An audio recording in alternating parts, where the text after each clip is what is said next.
She was 9 years old. She weighed 60 pounds. On the afternoon of March 6, 1959, she walked out of her front door carrying 7 small boxes of mints and never came home. That is not a story about a child who wandered off. That is a story about a predator who chose the smallest, most harmless target on the street. And it would take 62 years, 3 generations of detectives, and a glass jar sitting untouched in an evidence locker to finally expose him. But before we get to any of that, we have to go back to that Friday afternoon. Because to understand what was lost, you first have to understand who Candy Rogers was. Spokane, Washington in 1959 was the kind of place where kids walked to school alone and neighbors left their doors unlocked. West Central Spokane was a working neighborhood, modest homes, familiar faces, the kind of street where everyone knew your name. Nobody watched the clock when children went outside. There was no reason to. Candy lived in an apartment above a neighborhood grocery store on the 2000 block of West Mission Avenue with her mother, Elaine, a high school history and PE teacher. Her grandparents lived right next door. She had a dog named Shep. She was small for her age, 4 feet 4, 60 pounds, and shy by nature. But she was a bluebird, the junior level of Campfire Girls of America, and that mattered to her. It gave her something to work toward. March 6, 1959 was the first day of the Campfire mint selling season. Candy got out of school at 3:15. By 3:30, she was at her troop leader's house picking up her boxes. She had a plan: sell enough mints to earn a sales badge and be in the running for a free week of summer camp. She could only carry 7 boxes. She was too small for more. She came home and waited for 4 p.m., the official start time. In that half hour, she sat with her grandmother and ate an oatmeal cookie. She played with Shep. She talked about which neighbor she was going to visit and who would definitely buy. She was not nervous. She was excited. At exactly 4 p.m., Candy Rogers stepped out into the cold March air and started knocking on doors. In the Pacific Northwest in early March, darkness falls fast. By 5:40 p.m., the streetlights were coming on. Candy knew the rule: be home before the lights came on. So when 5:30 passed with no sign of her, her grandfather went outside to look. He checked the neighbors. He walked the block. Nobody had seen her recently. Her mother, Elaine, had been at a hair appointment and arrived home to find her daughter missing. Within the hour, family members were searching the streets. By nightfall, police had been called. There were plenty of other Campfire girls out that evening, dozens of little girls in the same uniforms, carrying the same boxes. That made it nearly impossible to trace Candy's exact path. Witnesses thought they saw her, but they couldn't be sure which child was Candy. Then, at around 9 p.m., searchers found something that changed everything. On Pettit Drive, a road climbing a hill known locally as Doomsday Hill, boxes of Campfire mints were scattered across the ground, not dropped.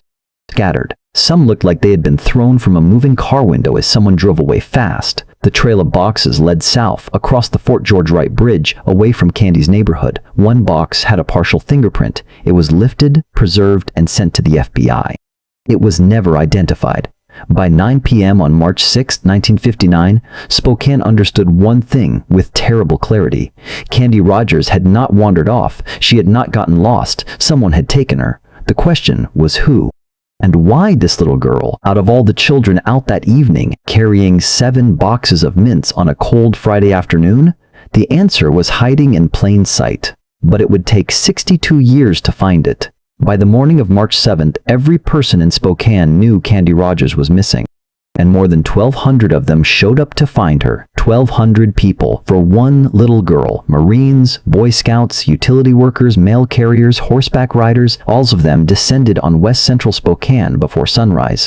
A command post was set up at the intersection of Pettit Drive and the T.J. Meenock Bridge, right where her mint boxes had been found. The U.S. Air Force sent helicopters for aerial coverage. They had no cell phones, no GPS, no cameras. They had scattered mint boxes, one unidentified fingerprint, and a trail that ended at the edge of a bridge. On March 7th, just one day after Candy disappeared, a U.S. Air Force helicopter flying low over the search area struck high-tension power lines and crashed into the Spokane River. 3 crew members were killed: Airman Marlis D. Ray, Staff Sergeant William A. McDonnell, and Lieutenant Kenneth G. Fautek. 2 others survived. 3 men died searching for one child. The city was now grieving in 2 directions at once, and Candy had still not been found. The days that followed were silent in the worst possible way. Tips flooded in from across the country, hundreds, then thousands. Detectives followed every lead. They contacted anyone with a relevant criminal history. In 1959, there was no sex offender registry. Several suspects were developed. None could be tied to Candy's disappearance with evidence. 16 days went by. On March 21st, 2 airmen from Fairchild Air Force Base were hunting in the woods off Old Trails Road, about 7 miles from Candy's home. Moving through the trees near an abandoned rock quarry, they noticed something near a tree, a pair of small girls' shoes, placed there. Not dropped in a hurry, just left. They went back to base and reported it. The next morning, a search party arrived at daybreak. Within minutes, one of the searchers pushed aside a pile of brush and pine needles and found Candy Rogers. She had been buried under branches and dead tree boughs about 50 yards off the road. Retired Spokane Police Captain Richard Olberding was one of the officers who found her that morning. He would carry that image for the rest of his life, and he would still be alive 62 years later when the man who put her there was finally named. The cause of death was strangulation. The weapon was a strip of cloth torn from Candy's own slip, the garment she had been wearing when she left home that Friday. Her feet were bound with another strip of the same slip. There was a mark around her waist suggesting she may have been restrained with a rope at some point, but no rope was found at the scene. Medical examiners found evidence of a much darker physical violation that added a layer of horror to the crime. Every piece of evidence was carefully cataloged and preserved. The investigators in 1959 had no idea what future technology would be able to extract from biological material decades later. But they preserved it anyway. The discovery of Candy's body changed Spokane in ways that lasted for generations.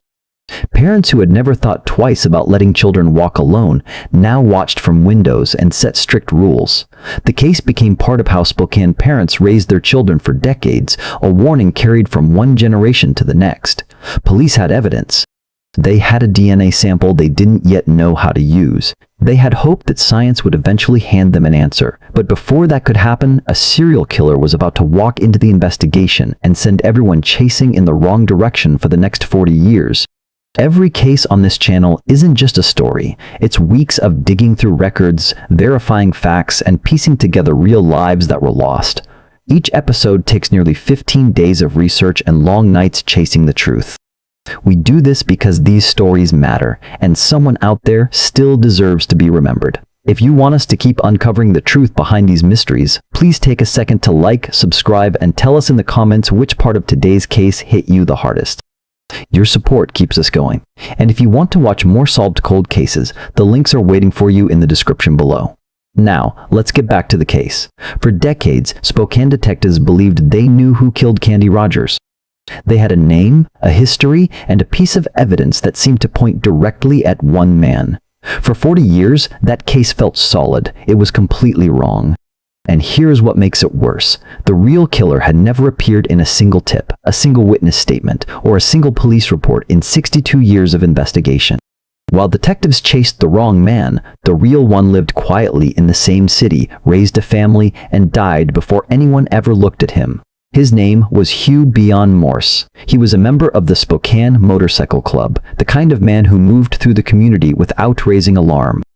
When Candy went missing, he showed up to help search. He walked those streets alongside grieving neighbors and determined officers looking for a little girl he almost certainly already knew was dead. He lived just a couple of blocks from Candy's home. And 4 years before her murder in California, he had been picked up for attempting to molest 2 Girl Scouts selling cookies door to door, a chilling echo of exactly what happened to Candy. Less than a year after Candy's body was found, Morse raped and murdered 2 women in Spokane, then continued across the country, committing at least 7 more violent crimes before being caught in Minnesota in 1961 after a neighbor recognized him from an FBI wanted poster. He died in a Minnesota prison in April 2003, serving 2 life sentences. The profile fit Candy's case almost perfectly. He preyed on young girls selling things door to door. He was in the area. And then there was the gum. Hugh Morse had a habit. At almost every crime scene, investigators found grape-flavored gum, consistent enough across multiple locations that it became a known detail linking him to his crimes.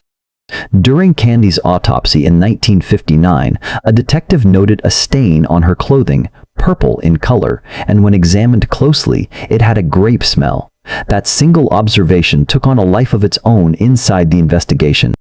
As Morse's profile as a killer became clearer over the years, that stain became the centerpiece of the case against him. It was never tested, never proven. It was an assumption that hardened into near certainty over time and pointed every subsequent investigation in the wrong direction for 4 decades. Then came 2001. Detective Mindy Connolly submitted Candy's clothing to a forensic lab. Scientists isolated a semen sample from the preserved evidence and built a full DNA profile, the first time in 42 years that investigators had anything beyond circumstantial suspicion. They tested it against Hugh Morse. It did not match. The grape stain, the parallel crimes, the geography, none of it mattered. The DNA said no. The profile was uploaded to CODIS, the national DNA database. 0 hits, complete silence. The real killer had never been arrested for anything requiring a DNA sample in the database. He had never surfaced as a person of interest. In 62 years, his name had not appeared once, not in a tip, not in a report, not anywhere. He had been right there the whole time, and nobody had ever looked at him. There is one reason, and only one reason, that this case was ever solved. Not the detectives, not the technology, not the lab in Texas. All of those things mattered, but none of them would have worked without a single decision made by an unknown investigator in 1959, long before DNA testing existed. Someone put Candy's underwear in a glass mason jar and sealed it shut. That is the thread that connects a 9-year-old girl murdered in 1959 to a confirmed DNA match in 2021. Glass does not degrade. Glass does not absorb moisture. It does not interact with what is stored inside. That airtight seal, made in an era with no reason to think about genetic evidence, created a near-perfect preservation environment. When forensic scientists finally opened that jar in the early 2000s, the DNA inside was not just present, it was strong enough to build a full profile from. The 1959 investigators could not have known what they were saving, but they saved it anyway. Brittany Wright grew up in Spokane. As a child, her parents told her about Candy Rogers, not as a news story, but as a warning. Watch where you go. Remember what happened to that little girl. The case was woven into how Spokane parents raised their children decades after the crime itself. Wright grew up to become a forensic scientist with the Washington State Patrol Crime Laboratory Division. And in 2018, when the Spokane Police Department began reassessing its cold cases, Candy's file landed on her desk. The timing was not random. In 2018, California investigators used a then-new technique called forensic genetic genealogy to identify the Golden State Killer, a serial rapist and murderer who had evaded capture for 40 years. The technique worked by running crime scene DNA through consumer ancestry databases to find distant relatives of the unknown suspect. Genealogists then built family trees until they narrowed the search to a single name. The moment that arrest made international news, law enforcement agencies across the country pulled out their oldest cold cases and asked, "Could this work for us?" Spokane asked that question about Candy immediately. There was a serious problem. The DNA sample, while well preserved compared to what it could have been, had degraded over 60 years. It was also burdened with non-human contamination. In 2020, Wright submitted it to a private genealogy laboratory. They sent it back. Too degraded, they said. They declined the case. That rejection was close to the end of the road. CODIS had returned nothing. Every traditional lead had been exhausted. If genealogy could not be done with what remained, the case was effectively finished. Then Wright heard about a laboratory in Texas called Othram. Othram specializes in exactly the kind of work other labs turn away. They developed a proprietary method called forensic-grade genome sequencing, built specifically for degraded, contaminated, or near-depleted biological samples. In February 2021, Wright described the sample to them. They said they could try. She packaged up what remained of the evidence. By this point, she described it as being down to the very last drops and sent it to Texas. Othram had finished. They had built a genealogical profile and run it through an ancestry database. The results had narrowed the field to 3 brothers, all deceased, all from Spokane. John Ray Hoff, James Andrew Hoff, Terry Allen Hoff. Genealogy cannot distinguish between brothers. Their DNA looks nearly identical in a family tree. To identify which one had left his DNA on Candy's clothing, investigators needed a living relative. Only one of the 3 brothers had children. Only one path forward existed. Storment picked up the phone and called a woman who had spent her entire life believing her father died because he was depressed. She had no idea what was coming. In 62 years of investigation, John Ray Hoff's name had never appeared in a single police report, not as a suspect, not as a witness, not as a passing mention. Detective Storment said it plainly at the press conference. He wasn't on their radar at all until September 6, 2021. That was the day everything changed. When Storment called Kathy Hoff, he identified himself as a cold case investigator who needed her help. Within 45 minutes of that call, she was at Spokane Police Headquarters, but she already knew. She had not waited passively after a mysterious call from a detective. She had gone online. He had searched. Somewhere in those 45 minutes, she had found the story of a 9-year-old girl murdered in Spokane in 1959 while selling Campfire mints.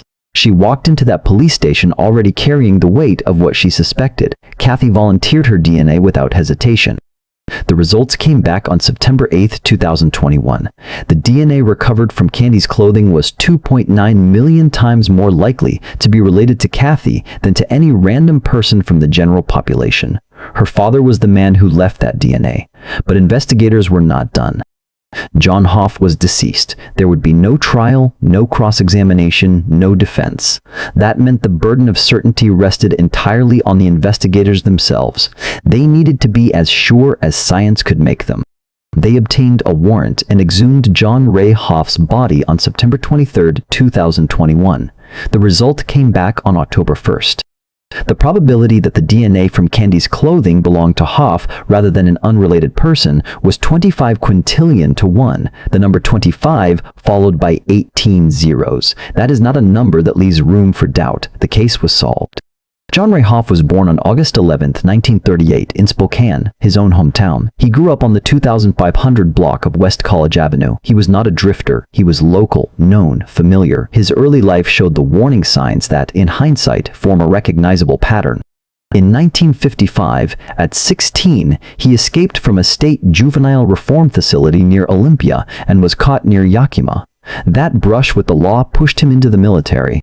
He joined the U.S. Army at 17 and was assigned to the Nike missile sites protecting Fairchild Air Force Base, right outside Spokane, his own city. On March 6, 1959, he lived at 221 West Broadway Avenue. Candy's home was on the 2200 block of West Mission Avenue, 1 mile apart. In 1961, 2 years after Candy's murder, Hoff was arrested in West Spokane. The charge was second-degree assault. What he had done, he grabbed a woman, forcibly removed her clothing, tied her up using her own garments, and strangled her before fleeing. She survived. Read that carefully. He used his victim's own clothing to bind her. He used her own clothing to strangle her. That is an exact match to what was done to Candy Rogers. The ligature around Candy's neck was torn from her own slip. Her ankles were bound with another strip of the same garment. The 1961 victim survived only because something interrupted him. Candy did not.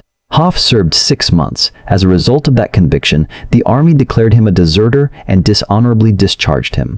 He drifted between jobs, selling cutlery door to door, working at a lumberyard, putting time in at a meatpacking plant where he suffered a chemical burn on his face. He was not a man building a life. And then there is the detail about Hoff that cuts deeper than all the others. He had a stepsister. She was 10 years old in 1959, a Campfire girl. She was Candy Rogers' assigned big sister in the program, the older girl whose job was to guide the younger Bluebird. She knew Candy. She cared about Candy.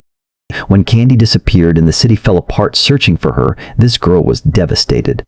She sat next to her brother, next to John Hoff, and cried. She told him how much she missed her little Campfire sister. She told him how terrible it was. He sat there and said nothing. John Ray Hoff died in 1970 before anyone could hold him accountable. He shot himself in the head. The date he chose was his daughter's birthday, the day she turned 9 years old, the same age as Candy Rogers when he raped and murdered her. Whether that was guilt or coincidence or something darker, he took that answer with him, and when investigators went to find out where he had been buried, they discovered something that made the room go quiet. For 51 years, John Ray Hoff was buried in the same cemetery as Candy Rogers. The little girl he abducted, the child he strangled with her own clothing, she was buried there, and so was he, just yards away, for over 5 decades. While her family visited her grave and wondered who had done this to her, her killer lay in the same ground, in the same silence, in the same city. Nobody knew. His name had never once entered the investigation. When Detective Stormont told Hoff's surviving family what the DNA had confirmed, he described it this way at the press conference: "I took those people's lives and their childhood and dumped it on its head." He was not being dramatic. Kathy had spent her entire life believing her father died because he struggled with depression. That was the story the family carried, how they made sense of losing him. And in one conversation with a detective, that story was replaced by something no one could have prepared for. The grief did not disappear. It became something far more complicated. When the family learned he was buried in the same cemetery as Candy, they made a decision without being asked. They arranged to have his remains moved to a different cemetery so that Candy, as Stormont put it, could enjoy some peace. When Candy's family heard that, her cousin Joanne was overcome with emotion. That gesture from the killer's family to the victims was not justice, but it was the only thing they had the power to give. There is still the matter of Hoff's stepsister. She is in her 70s now. After the case was solved, Stormont tracked her down and told her what her brother had done. She was, in his words, absolutely heartbroken. He told him she remembered sitting next to John Hoff and crying about losing Candy, telling him how devastated she was, how much she missed her little Campfire sister. He sat there, listened, and said nothing. He had spent her entire life carrying that grief as an innocent bystander, never knowing that the person responsible for it was sitting right beside her, absorbing her tears without flinching. Kathy Hoff gave a videotaped statement played at the November 19th press conference. She did not hide, she did not deflect. "I'm very, very sorry for what my dad did, that he took her life horribly. I hope that it gives her peace, knowing that, even though it's not really justice because he doesn't get any punishment, his name has this on it now. And they can know it's solved." That statement is worth sitting with. There would be no trial, no sentence, no courtroom moment where the law looked John Hoff in the eye and called him what he was. He had already escaped that, but Kathy was offering the only thing that remained: acknowledgement. His name attached permanently to what he did, the record corrected, the truth on paper. It is not justice, but it is not nothing. At the press conference, retired Captain Richard Olberding sat in the audience. He was one of the officers who had found Candy's body on March 22, 1959. He had pushed aside that pile of brush and pine needles and seen what John Hoff had left behind. He had carried that image for 62 years. He was still alive to hear the answer. "I thank God," he said, "that I lived long enough to see the end of this case." Detective Stormont, visibly emotional throughout the conference, was asked how many hours had been invested in the Candy Rogers investigation over 62 years. He did not give a number. He said, "This isn't measured in hours, this is measured in careers." 3 generations of detectives had worked this case. 3 generations had handed it forward with the same silent plea: don't give up on her. The last generation did not. Candy's cousin Joanne wiped tears from her face and said simply, "I feel like Candy's loss was just a horrible loss. She was so cute, and she didn't have much time. Candy Rogers was 9 years old. She wanted to earn a badge. She had a dog named Shep, and a grandmother who gave her oatmeal cookies, and a whole street full of neighbors she was excited to visit. She had a future that belonged to her by right, and it was taken from her on a cold Friday afternoon in March 1959 by a 20-year-old soldier who lived 1 mile away and was never once suspected. We will never know who she would have become. What we know is this: she mattered enough that 1,200 people showed up to find her. She mattered enough that 3 generations of detectives refused to close her file. She mattered enough that a forensic scientist who grew up hearing her name sent one last sample to one last lab and refused to accept that the answer was gone forever. And she mattered enough that the daughter of her killer looked into a camera and made sure the world knew his name and what he did with it. 62 years, 8 months, and 13 days. That is how long Candy Rogers waited. The clock has finally stopped. How many other cold cases from the 1950s and 60s still have biological evidence sitting in an evidence locker, waiting for technology that already exists to finally give them an answer? John Hoff committed a nearly identical assault in 1961 and served just 6 months. If that sentence had reflected the true danger he posed, would Candy Rogers' case have ever needed to be solved? What does it mean for justice when the only punishment a killer ever faces is having his name permanently attached to what he did, long after he is gone?